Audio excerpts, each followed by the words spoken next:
¿Qué tal? ¿Cómo están? La imagen de los tres Reyes Magos obviamente está asociada a recuerdos de nuestra infancia y tiene al mismo tiempo una tradición muy larga en la civilización occidental. En el arte, por lo menos desde la tardía antigüedad, como vemos en el mosaico de la Basílica Bizantina de San Apolinario en Rávena, y desde luego en la Edad Media, como vemos en el románico, y sobre todo en el Renacimiento.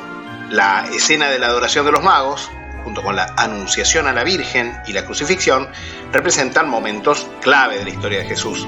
En el seminario sobre monedas medievales, vimos que las supuestas reliquias de los Reyes Magos, conservadas en Milán, según dice la tradición desde el año 344, fueron el botín de guerra que el emperador Federico I Barbarroja otorgó en el año 1164 a su aliado Reinaldo von Dassel, que era el arzobispo de Colonia, como recompensa por participar en la invasión de Italia de este emperador y por la ayuda y apoyo tanto militar, con el ejército arzobispal, como religioso y político que le prestó al emperador.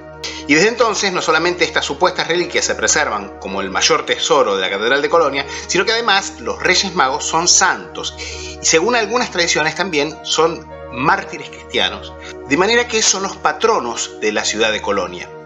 Y por esta razón no solamente aparecen representados en muchas de las monedas municipales, como este tálero que va a subastar la empresa CNG próximamente en estos días, sino que además el escudo de Colonia, que incluye como símbolo las tres coronas de los Reyes Magos, aparece obviamente en muchísimas monedas municipales de esta ciudad.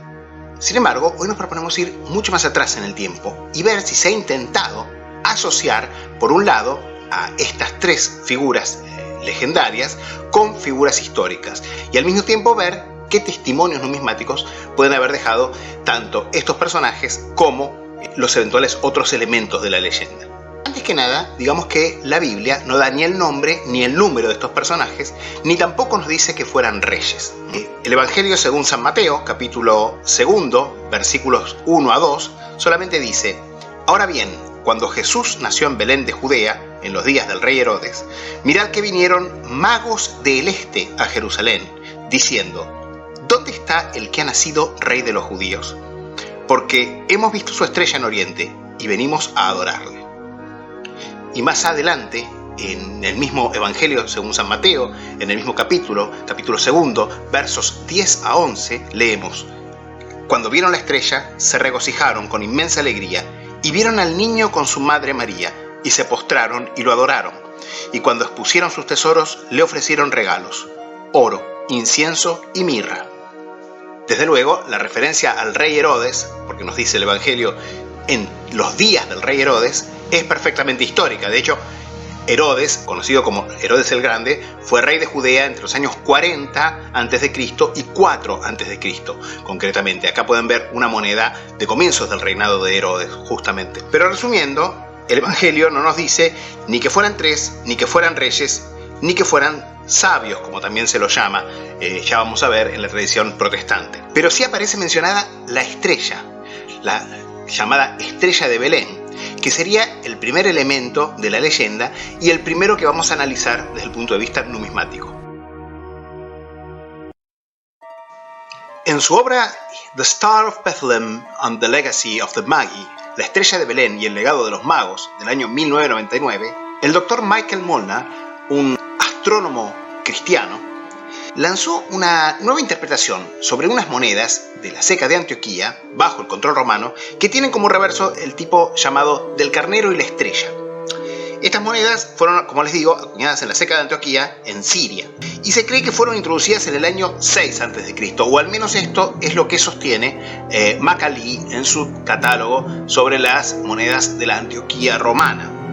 Los cálculos astronómicos de Molnar lo llevaron a suponer que la verdadera fecha exacta del nacimiento de Jesús fue el día 17 de abril del año 6 a.C. El cálculo erróneo, digamos que en el cual se basa el cálculo de la llamada Era Común, es un cálculo de un monje muy posterior, tardoantiguo, que fue Dionisio el Exiguo.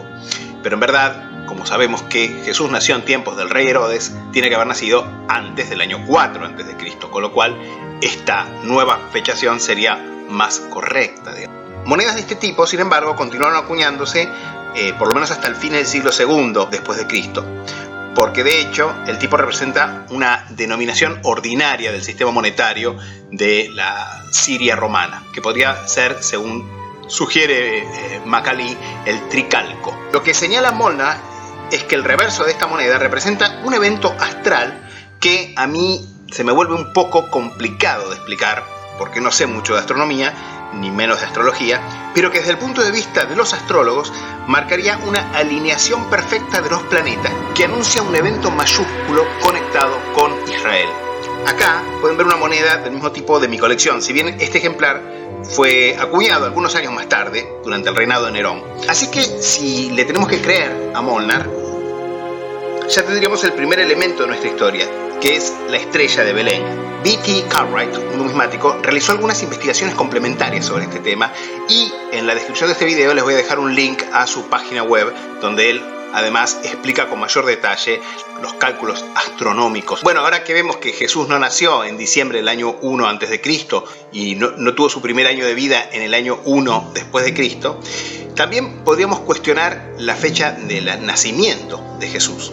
Porque justamente, como ven, Molnar sugiere que la verdadera fecha de nacimiento de Jesús fue en abril y no en diciembre. ¿De dónde viene la tradición de considerar que Jesús nació un 25 de diciembre? Bueno, esto es una combinación probablemente de dos elementos.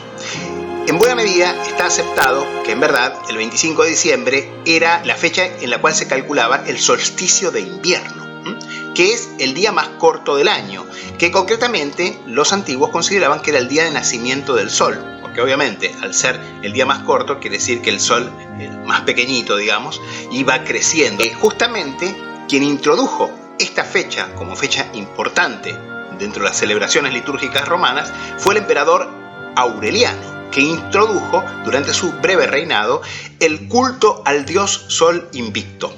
Y el solsticio de invierno era justamente el Natalis Solis Invicti, el nacimiento del Sol Invicto. De hecho, muchas de las monedas de Aureliano representan en su reverso la figura del dios Sol Invicto. Ahora bien, Constantino el Grande, el primer emperador cristiano, venía de una familia de sinceros conversos a la religión instituida por Aureliano, a la religión del Sol Invicto. Su padre, Constancio Cloro, era un converso a esta religión. Y de hecho, eventualmente, hasta la época del Concilio de Nicea, las monedas más comunes de Constantino el Grande tienen como reverso la tipología del Sol Invicto, lo cual muestra que él, por lo menos hasta el Concilio de Nicea, fue un heliólatra. Y lo cierto es que muy probablemente, hasta después del Concilio de Nicea, él haya conservado la tradición de celebrar el solsticio de invierno, razón por la cual, cuando se quiso fijar una fecha para la Natividad de Cristo, que era una de las dos fiestas centrales, digamos, de la cristiandad, se fijara justamente en la fecha en la cual ya Constantino y su familia venían celebrando el día más importante del año. Contra esto podemos decir que existen algunas tradiciones cristianas que datan del primer cuarto del siglo III que ya proponían como fecha de nacimiento de Jesús el 25 de diciembre. Ahora preguntémonos por qué la tradición llama a estos personajes reyes, por qué les da el número de 3 y obviamente de dónde viene esta palabra de magos, aunque los cita el Evangelio según San Mateo. Es probable que el número de 3 derive de los 3 regalos que el propio Evangelio menciona que trajeron: oro, incienso y mirra. Estos 3 regalos, según algunas tradiciones hermenéuticas, o sea, interpretativas, tendrían algún significado específico y se viene discutiendo desde hace muchos siglos este significado, pero no vamos a entrar en eso porque a nosotros nos interesan más las monedas. Se los considera además reyes probablemente por una asociación con el Antiguo Testamento, más concretamente con Isaías y con los Salmos 68 y 72, y obviamente hacen una referencia a que reyes se van a postrar a los pies del Mesías, obviamente representando las naciones del mundo. De hecho, en la tradición hispanoparlante, cada uno de estos reyes representan justamente la autoridad sobre cada uno de los 3 continentes del viejo mundo. Melchor a Europa, Gaspar a Asia y Baltasar al continente africano. El término magos refiere a la casta de los sacerdotes mazdeístas, de los sacerdotes de la religión nacional persa, que es la religión asociada al culto al fuego. En verdad, esta referencia hace a la tradición que asignaba a estos sacerdotes un impresionante conocimiento, obviamente, de la astrología, que básicamente es lo que trae a estos hombres sabios o magos de Oriente a Jerusalén en búsqueda del Mesías.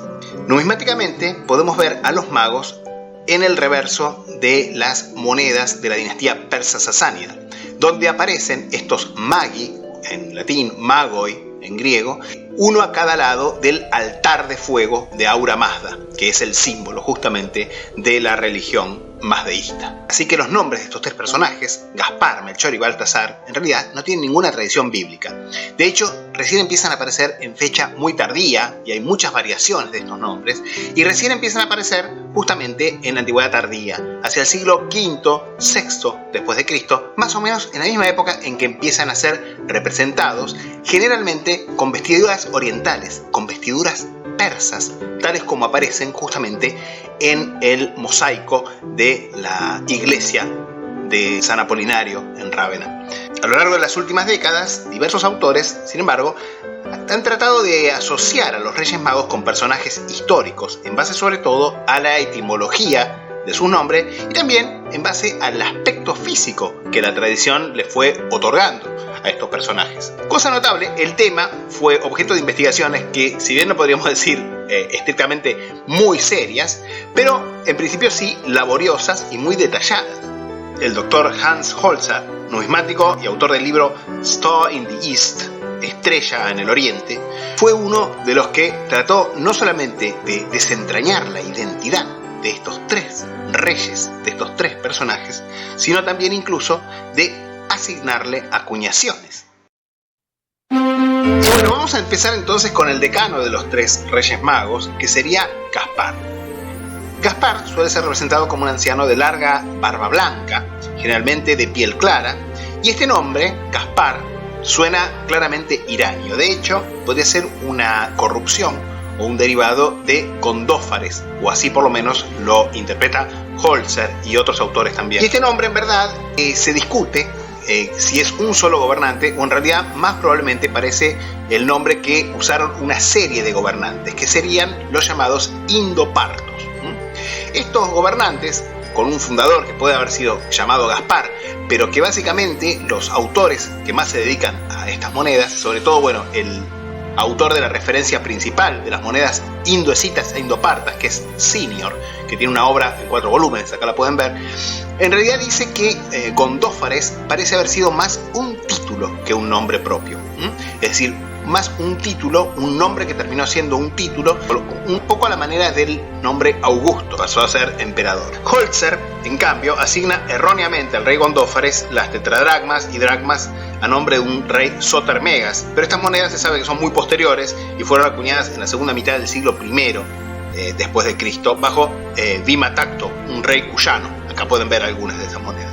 En verdad, existe una gran cantidad de monedas atribuidas a gobernantes que se llamaron o usaron el nombre o título Gondófares. Una serie de distintos gobernantes a lo largo de un periodo bastante extenso y sobre todo a lo largo de un extenso territorio que fue controlado por esta dinastía. Y entonces hubo una considerable cantidad de gobernantes que usaron el nombre Gondófares y que acuñaron a lo largo de un periodo bastante extenso y sobre todo a lo largo de territorios bastante extensos una serie de monedas muy variadas, muy diferentes entre sí.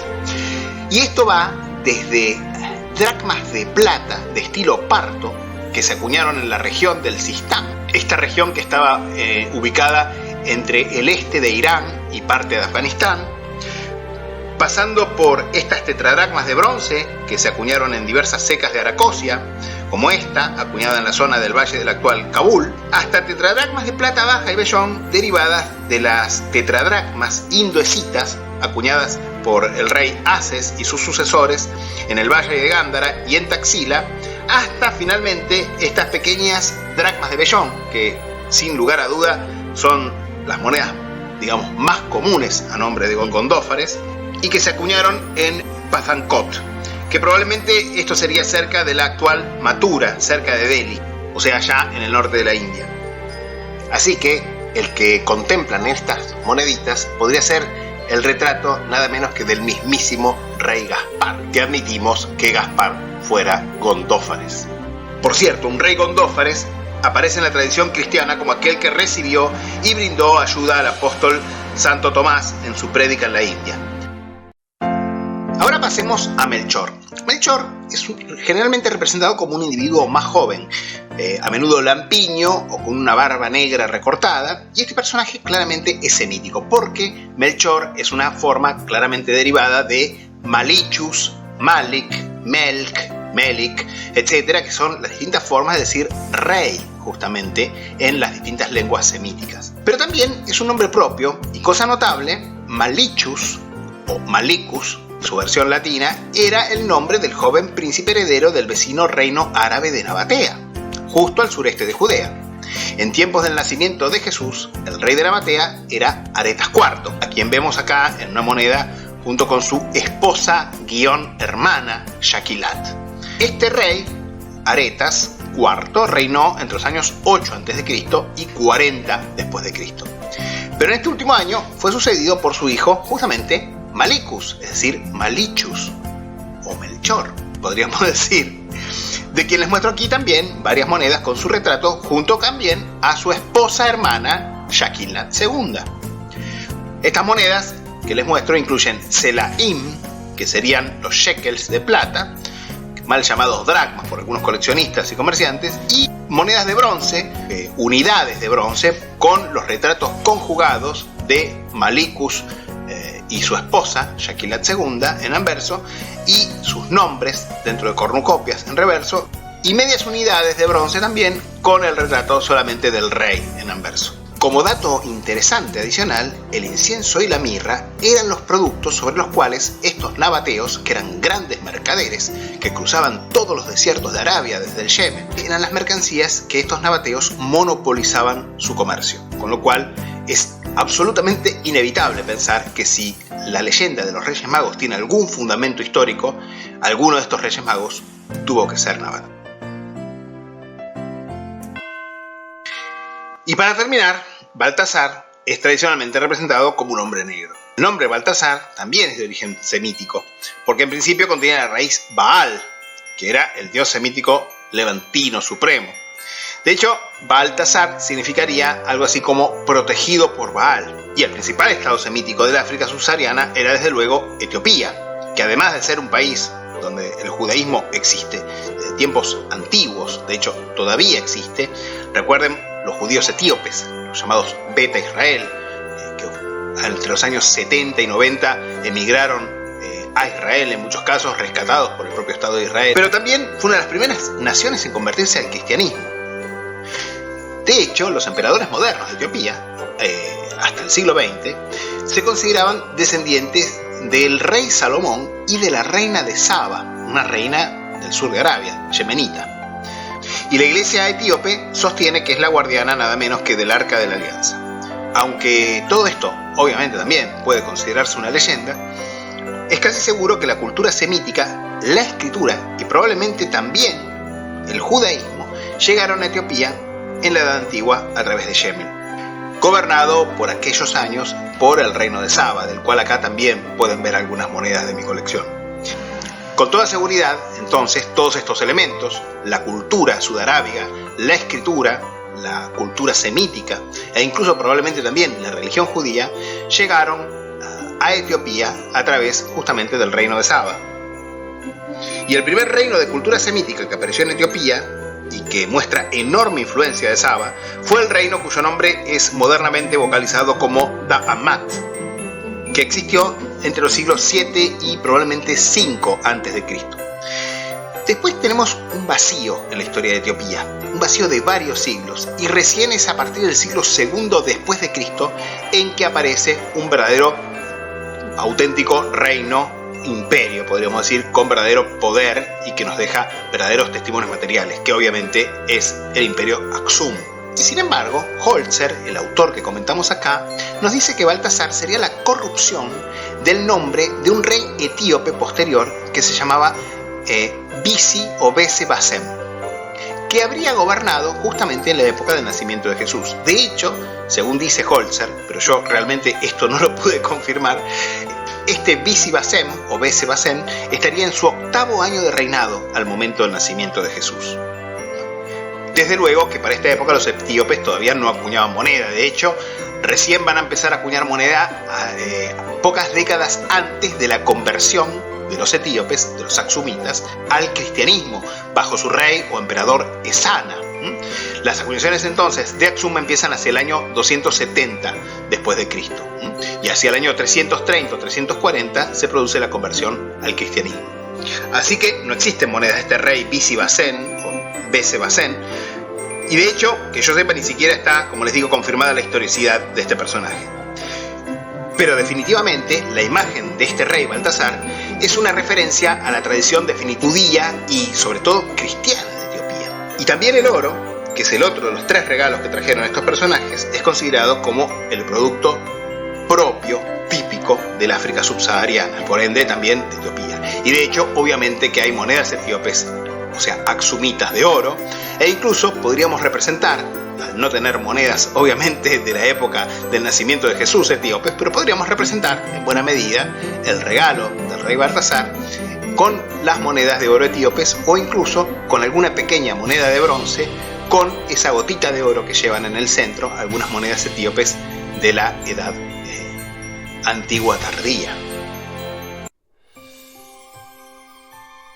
Esto fue una pequeña presentación, bastante informal por cierto, pero numismática, sobre los Reyes Magos, estos 3 personajes legendarios cuya visita muchos niños esperan esta noche, y también probablemente, ¿por qué no?, muchos numismáticos que seguramente van a colgar sus medias esperando encontrar con qué ir completando también sus colecciones para estas fechas.